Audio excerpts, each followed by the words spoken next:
Bonjour, si ça se trouve, vous écoutez ce podcast après avoir demandé à Siri ou Alexa ou tout autre objet connecté du même genre de lancer So Hi-Tes. Et ouais, en 2019, donner un ordre à un objet, fût-il une petite enceinte posée sur la table basse du salon, c'est tout à fait naturel. Mais dans les années 80, parler à un ordinateur, c'était révolutionnaire. Alors imaginez si l'ordinateur vous répondait. Et pourtant, un homme le faisait, et l'ordinateur lui répondait.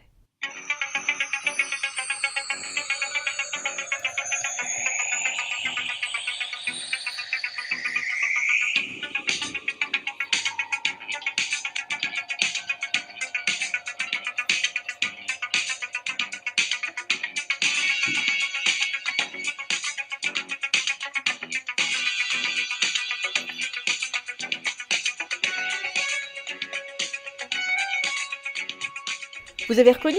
Mais oui, c'est le générique de K2000, une série télé américaine. L'homme s'appelait Michael Knight. Ouais, dans la série, on disait Michael Knight. Et l'ordinateur, c'est Kit. En fait, c'était une voiture, une Pontiac, un peu améliorée, une Pontiac noire qui servait de monture à ce chevalier des temps modernes.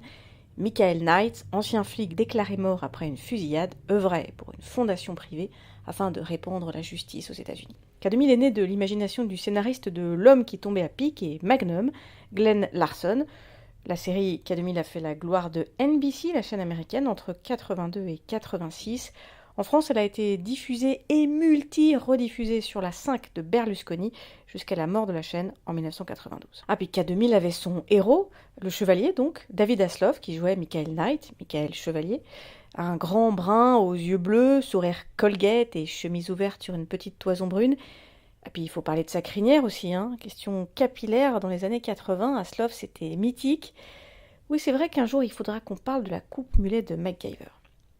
Revenons à K2000. La série a été brutalement interrompue en 1986 pour des raisons financières. Il faut dire qu'il devait péter pas mal de Pontiac. David a alors laissé tomber le costume de justicier pour enfiler le maillot de bain. C'était le temps d'Alerte à Malibu, mais ça, c'est plus notre créneau, c'est les années 90. À l'époque, il faut bien le dire, ma petite sœur et moi, on n'était pas particulièrement fans de petites voitures. Bon, on devait bien avoir un garage et quelques majorettes dans un coin de la chambre, mais sans plus. Par contre, on était fascinés par les séries américaines. La télé nous a fait découvrir les joies des justiciers qui taillaient la route pour éradiquer le mal. De Chips à Supercopter, en passant par Magnum, on a avalé des tas d'épisodes, sans vraiment comprendre la différence entre le shérif et les fédéraux, ni réaliser que les super gadgets de K2000 ou même de Supercopter n'existaient pas en vrai. À l'époque. Oui, parce que je sais bien, la voiture autonome, la Google Car, ça marche aujourd'hui, mais en 1986. Imaginez déjà notre tête quelques années plus tard, le jour où papa a eu un téléphone portable, un truc qu'on pouvait brancher dans la voiture. Oh là là, le truc de dingue! La berline familiale était pas loin de se transformer en vrai kit, quoi.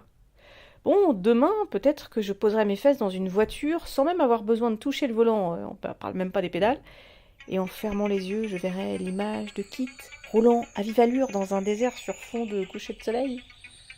Voilà, sur Itis, c'est fini. Pour patienter jusqu'à la prochaine fois, il faut aller jeter une oreille aux autres podcasts de notre label Podcut. Par exemple, moi je bois pas de bière, mais j'aime bien écouter Binous USA, ça c'est un podcast vraiment cool. Et puis pour s'aérer la tête, micro dehors, c'est ce qu'il vous faut. À bientôt!